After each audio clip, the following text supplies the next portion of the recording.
Fertilize responsibly. This is the message we hope your customers take home.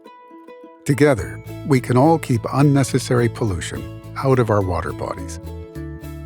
The health of Orange County's springs, lakes, and rivers is at risk. Orange County has developed a fertilizer ordinance to reduce nutrient pollution from degrading local waterways. These rules apply to everyone, and you're in a great position to help spread awareness. This short video provides tips you can share with customers who want to protect our water bodies from further damage, and in due time bring them back cleaner, healthier, natural treasures that our entire community can enjoy. You are important to this cause because you and your coworkers interact with and are trusted by people who apply fertilizer themselves, but may not be doing it properly. Certain fertilizer practices contribute to algae blooms and poor water quality. Algae blooms cause fish kills, eelgrass die-offs, aquatic animal deaths, and can even pose threats to human health. Orange County's lifestyle around the water is the heart and soul of our community. That's why the next few minutes are so important. Your sharing of this knowledge is a key to slowly but surely improving the health of our waterways. This sign is hung in your store and other garden centers and nurseries that sell fertilizer to the general public. The information summarizes Orange County's fertilizer management laws that apply to your customers. Violating the law can result in fines, but helping residents comply with the ordinance is the main goal. We will highlight the 9 main topics on the sign that you should be readily familiar with, so you can answer all questions promptly, confidently, and with a "glad you asked that question" tone of voice. Fertilizing responsibly begins with Orange County's ordinance. The goal of this training is to help you explain how your customers can comply with laws, keep their lawns beautiful, and protect local water bodies. Start by checking the calendar. Fertilizer that contains nitrogen and phosphorus is banned from use in Orange County from June 1st to September 30th. 1. Show them the 3 digits on the fertilizer bag label so they will know what to look for. Nitrogen is on the left, and phosphorus is in the middle. Potassium is on the right, but not considered a concern for our water quality. 2. If applying fertilizer October 1st to May 31st, when there is less rainfall, choose a fertilizer bag that contains at least 65% slow-release nitrogen, unless nitrogen is 0 and 0 phosphorus.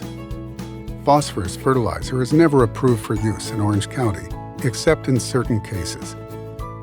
If the percent slow-release nitrogen can't be located on the bag, show them how easy it is to calculate. Divide the slow-release nitrogen, sometimes listed as water-insoluble nitrogen, by the total nitrogen listed on the bag. If it's at least 0.65, it's the right fertilizer. Or introduce them to the fertilizer calculator tool on the Fertilize Responsibly webpage, which can do it for them. Scan the QR code at the bottom of the sign and use the fertilizer calculator. It will easily guide them to see if a fertilizer bag is compliant and how much they should apply on their yard. 3. Year-round, choose fertilizer with 0 phosphorus. Most Florida soil is rich in phosphorus. Phosphorus is mined from Florida to fertilize crops in other states.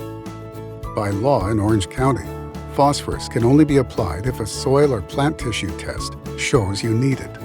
They can get this test by contacting a University of Florida IFAS Extension Lab. 4.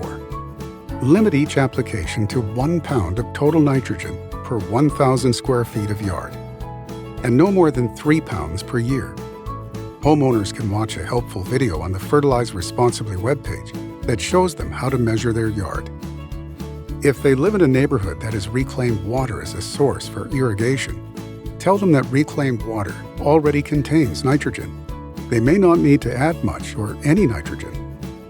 5. Never fertilize 24 hours before an expected storm or heavy rain.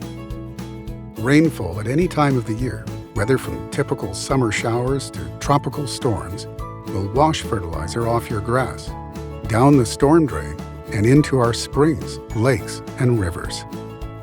6. Remind your customers that fertilizer spills, grass clippings, and yard debris need to be swept up or blown back onto their yard, or collected for trash disposal. Here's why. If they end up going down the storm drain, they add to the nutrient pollution problem. Decaying vegetation will feed algae blooms and become muck that accumulates in nearby water bodies. And grass clippings and mulched vegetative waste is great organic fertilizer that is actually good for their yard. 7. Never apply fertilizer within 25 feet of a natural water body, including ponds, canals, lakes, rivers, and springs. 8. To give better control of where fertilizer is spread and help keep it off paved surfaces, the ordinance requires that when using a broadcast spreader, it must be fitted with a deflector shield. 9. When residents hire a lawn care company who applies fertilizer, look for a decal on their spray vehicle showing that the applicator has been trained and knows the Orange County Fertilizer Management Ordinance. So if you ever have a fertilizer-related question from a customer, remember that the poster can help you. These are the ordinance basics for you to share with your customers. Most people want to help nature and will appreciate your insight and assistance. To speak to someone about any of these topics, scan the QR code to find contact emails and phone numbers. Algae needs nitrogen and phosphorus to grow. It's time we put algae on a diet. By helping your customers learn about proper fertilizer use, you are helping reduce thousands of tons of algae-feeding nutrients from entering our springs, lakes, and rivers each year. Thank you for your kind attention. Let's all work together. You are on the front lines of helping restore and protect clean, clear, healthy water.